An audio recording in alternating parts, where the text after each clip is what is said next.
ভাই। ভাই 2 দিন ধরে ভাই কিছু খাই না ভাই, কিছু টাকা দিন ভাই। ভাই এই মুহূর্তে আপনাকে দেওয়ার মতো আমার কাছে কোনো টাকা নেই। আল্লাহর রাস্তে ভাই 2 দিন ধরে ভাই কিছু খাই না ভাই, কিছু টাকা ভাই দেন। আল্লাহর রাস্তে করে তো ভাই দিলেন, হ্যাঁ আচ্ছা দেখতেছি।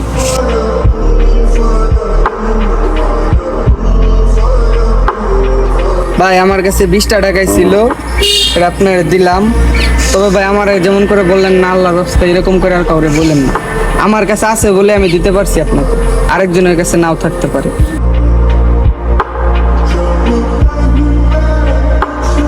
এই বেটা কই যাস?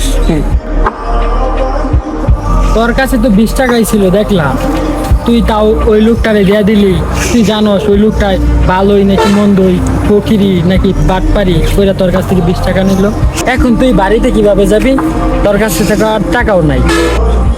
ভাই আমি কিভাবে চলবো সেটা আমার উপরওয়ালাই জানে, কিন্তু আমি টাকাটা প্রথম দিতে চাইনি, কিন্তু যখন সে আল্লাহ দোহাই দিছে তখন আমি আর মনে করতে নিজেরে রাখতে পারলাম না। আসলে আল্লাহর দোহাই দিলে তো কাউকে ফিরিয়ে দিতে হয় না। আমি যেভাবে তারে দিলাম, এখন উপরওয়ালাই আমাকে একটা ব্যবস্থা করে দিবে।